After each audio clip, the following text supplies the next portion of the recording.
Hi, I'm Daniel with etrailer, and today we're going to be taking a look at, and I'm going to show you how to install the Blue Ox base plate kit on our 2026 Ford Escape. When setting up a flat tow system, there are going to be 5 main components you're going to have to keep in mind. We have your base plate, your tow bar, your safety cables, a braking system, and your diode wiring. Something else you will need for your Ford Escape is going to be a charge line kit, because when your vehicle is in flat tow mode, it will drain your battery. So all that charge line kit does is it gives a trickle charge from your motorhome battery to your towed vehicle battery and keeps it nice and charged. Now, something else you may need is going to be a stoplight switch kit, and that's going to be dependent on what kind of braking system you have, because you can't tap into the stoplight switch kit wire on your vehicle. But in this video, we're going to be focusing on your base plate, and this is the device that attaches directly to your vehicle's frame, and it gives you attachment points for your tow bar. Here's what your Ford Escape is going to look like when you're not having it towed behind your motorhome. And the base plate looks pretty good in my opinion. It has a nice matte black finish. It's going to fit your matte black trim pieces, and it's just going to be right on these 2 sections here, and they do give you a spot for your breakaway switch, which is really nice on that base plate. Hooking this up to your tow bar is super easy. You just put your arms in, get those locked in place by turning them. Now we can grip our tow bar.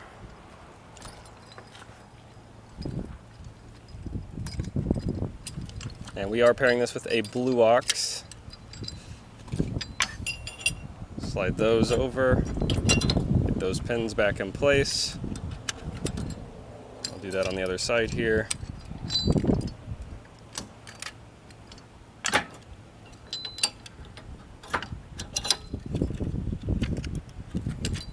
And that's really it. So it's super fast, super easy. So if you need to unhook when you get to the campsite, it's not a huge task. You can just unhook and head to the store wherever you need. And you want to get all of your other connections made, of course, before you flat tow. And this is going to work with all of your Blue Ox tow bars. And it will work with any tow bar, but you will have to get a proper adapter. That won't come in this kit. You'll just have to get that separate. Something nice that Blue Ox thinks about is your 6-way plug. A lot of other brands, they just kind of leave you to your own devices. You have to make custom bracketry to get this to work. But they give you a bracket that has an angle to it that says in the instructions to mount right here. And it actually works really good. So it's nice to have this instead of trying to mount it somewhere else. This Blue Ox base plate is going to work great, and it's going to give you a nice attachment point for your tow bar. If you have any further questions about what base plate is going to work best with your vehicle or anything else flat tow related at all, please feel free to reach out and be happy to point in the right direction.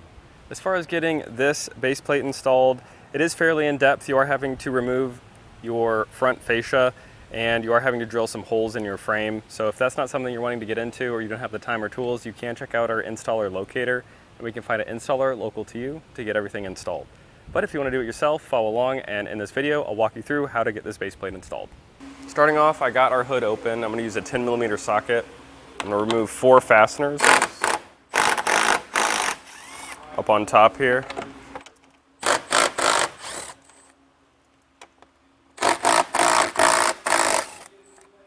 And there's going to be 2 push pin style fasteners on both sides. And you can use a trim panel tool or a flathead to get these out.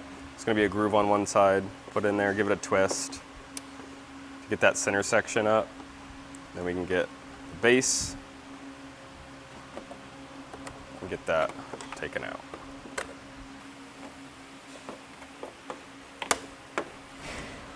We get the air intake panel out of our way. And then our fascia is fastened with these brackets. So we can push in on the fascia and pull up on the back of this. And we'll do that on both sides. So that'll help us later on when we're moving our fascia. Coming over to our wheel well, there's a ton of fasteners we'll have to remove, a total of 9. So I'll take my trim panel tool. I'll start here at the bottom and just work my way up to the top.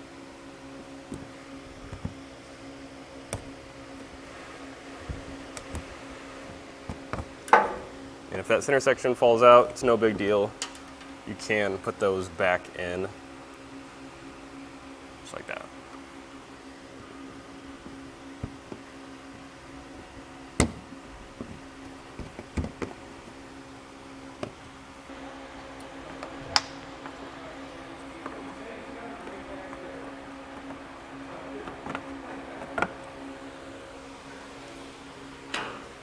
And once you get that removed, we can take the carpet liner and pull this back out of our way. And then our fender, it comes right off, and get this pulled back. And there will be a white fastener right past this seam here that will give you a little bit of a trouble. You can pull that straight out and that will disengage. There's just 2 flaps. You can get on this other side, use some pliers and push in on those tabs if this is really giving you trouble. Sometimes it will pop out of the groove. That's no big deal. You can just pop that back in and you're good to go. To get the fender out of our way, I'm going to use some shop towels and shove it up behind there so it holds it out. And you may have noticed we have our wheel completely turned all the way to our driver's side, and that gives us some more working room over here. With that peeled back, in this pocket there's 2 fasteners holding our fascia on, and the head of them are below. I'm going to use a 10mm socket and a small ratchet and get these taken out.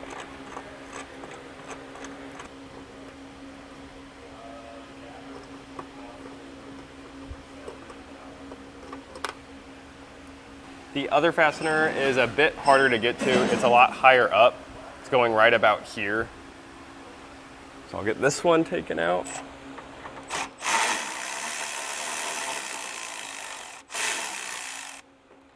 Underneath our vehicle, we're gonna have to remove some more fasteners. I'm using a T30 Torx bit.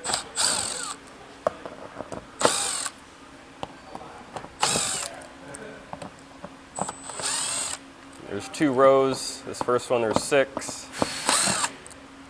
And then further back, it's gonna be 4.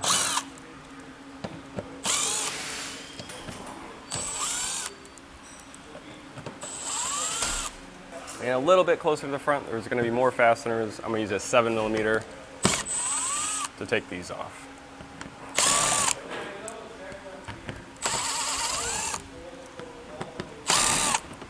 We can start getting our fascia unclipped. I'm gonna start on the sides. I do have it taped up, so when we pull this off, we don't chip any of the paint. There's gonna be fasteners going along, so I'm actually gonna pull this down. And there's one right in the middle. And again, it has 2 prongs on each side. I'm gonna use a pick tool and get this side unlatched. I'll try and go to the other side and do the same thing. And this part is pretty difficult, and it is easy to break these pins off. But what I was doing, I was using that pick to push in on this center tab. And I got one side unlatched, and then getting behind it, I was able to get the pick behind it, did the same thing, pushed it, and pulled at the same time. We got that unlatched. Now we can get our fascia removed. I got Matt over there, give me a hand so we can get this off nice and safe.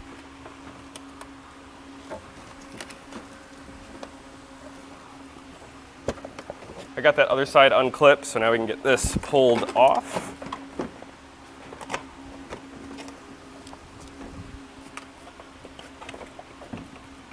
Oh, there it goes.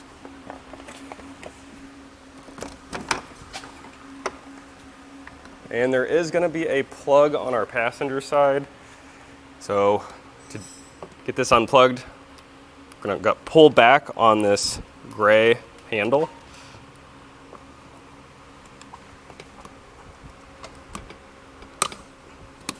And once you've done that, you can take that plug off. And there's going to be a brown plug. And to get this, you just want to push in on that tab and pull this off. Now we can set our fascia to the side.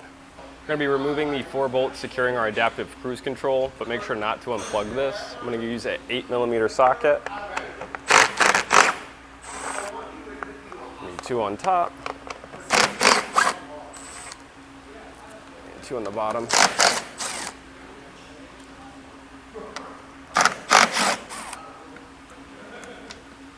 We're gonna have 2 bolts on both sides we'll have to remove with a 13mm socket.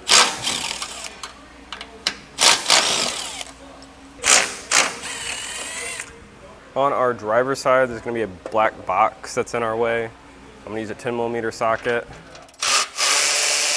There's 1 fastener on the front. And the 2 that are on the back of this frame support, those are gonna be right here and a little bit higher over here. And they're hard to get to, so I am gonna use a trim panel tool and get this wire out of my way so I can get to those.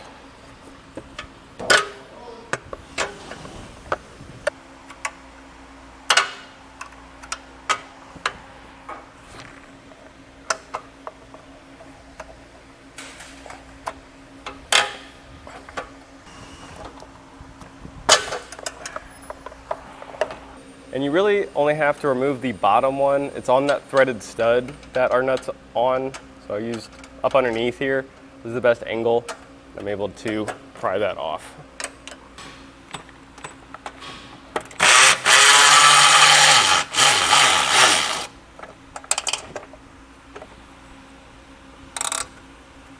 We will be taking our shroud down. So there's a push pin on both sides we'll take out.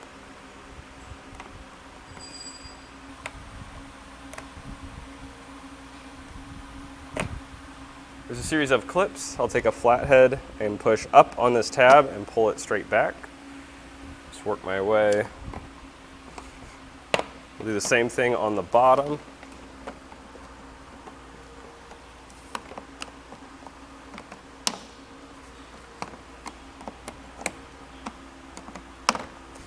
And we can take this off, and we're not going to be reinstalling this. Before we get the base plate up here, we do need to get some red Loctite and put them on those existing bolts we took out with that 13mm. Get those put on our hardware. Now we can throw this on. That wiring harness that's attached to our black box, I am going to remove that fastener just to make sure we have all the room we need to get our base plate in place. I got our base plate. Get this lifted in place. Take the adaptive cruise control and we're going to put it through this slot in the center of our base plate.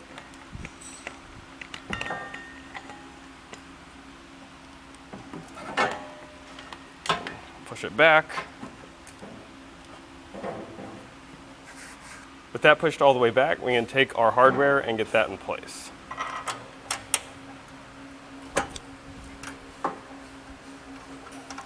Get one on each side, so this will support the weight of it. You want to make sure the base plate is nice and level, so I just have a level thrown up on top, and you do want to make sure your vehicle is level as well. So now with it level, take a 13mm and tighten our sides down.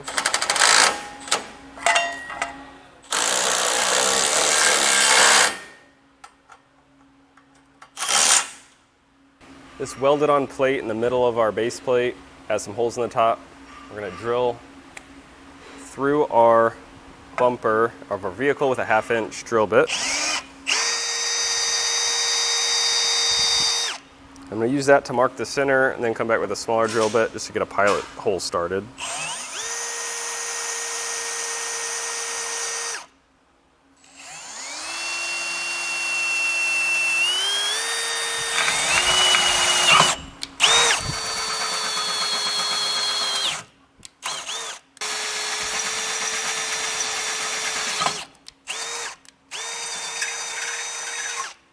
And we can use an 1¼ inch hole saw and get this opened up.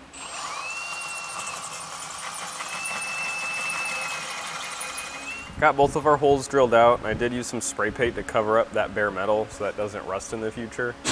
And once we've done that, we can take 2 flat washers. We're going to put this behind our base plate. I don't want to drop it, so I'm actually using the end of our wire nut to help me guide this in. Now we can use our wire nut, put that through that hole, line it up, the hole in our base plate, put some Loctite on the 1-inch bolt. It's going to be the shorter bolt that comes in your kit. And then I'll get this threaded on our nut. I use a 19mm socket and tighten these up.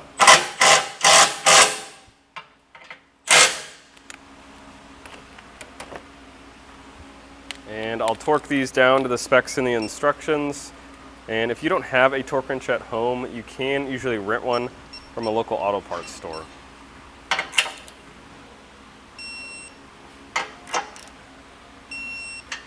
On the sides, we are going to have to drill out these 2 holes. For the top one, I'm going to use a 1/2 inch. And you may be all right. There may not be any metal that you need to drill, but I'm gonna run this through and make sure we're clear.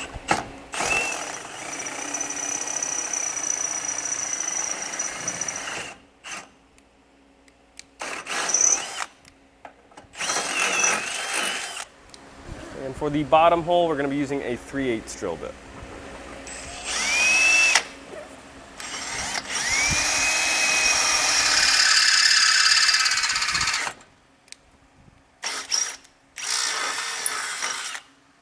Take some channel lock pliers, and we do need to bend this tab so we can get our weld nuts up in here.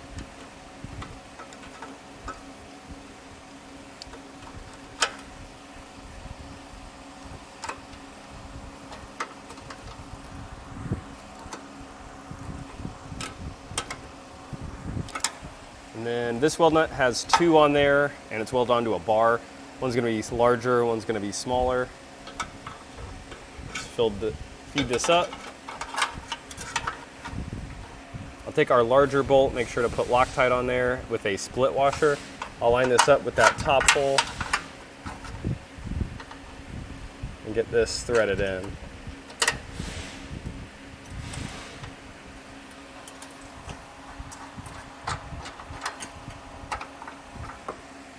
Then same thing, our smaller bolt comes in the kit. I'll put a lock washer on that. Get this threaded in the bottom. It's a 14mm socket. I'm going to tighten up this bottom bolt. And with a 19, I'll tighten up the top. When you're doing the driver's side, it's a good idea to take all the plugs off this black box so you can get your drill in here. It's a little bit easier.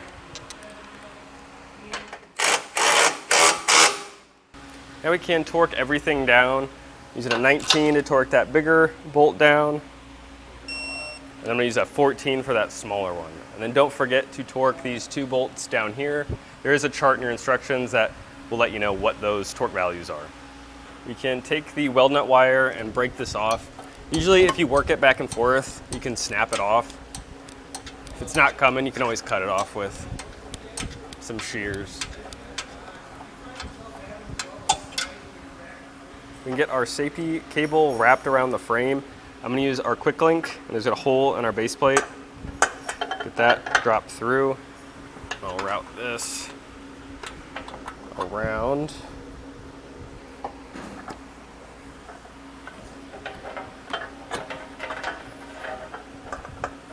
Get this put in our quick link, as well as the other side, and tighten this up.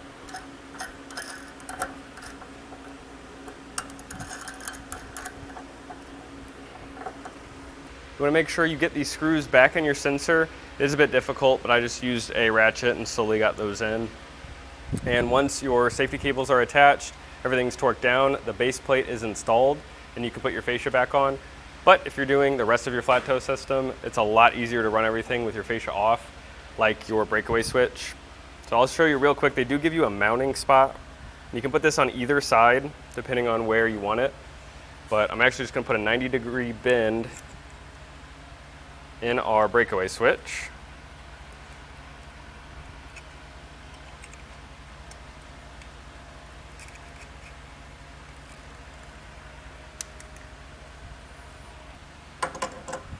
I can put this behind here and get this bolted on.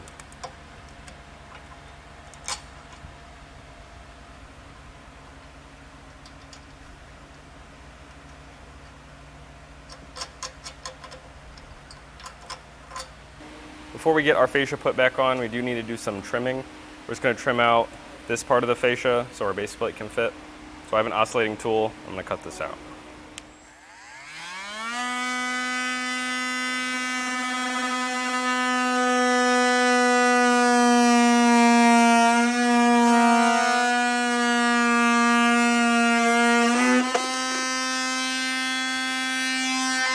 I did use a razor blade to clean up some of these edges.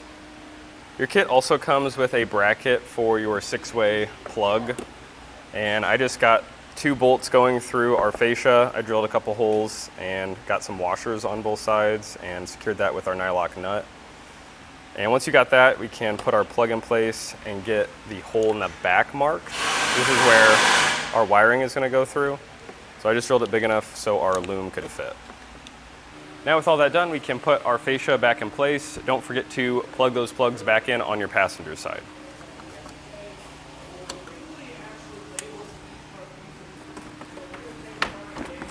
We got our fascia put back in place. We got our 6-pole mounted up. Last thing to do is put the arms in the base plate. We can connect to our motorhome. And that just about does it for a look at the Blue Ox base plate kit on a 2026 Ford Escape.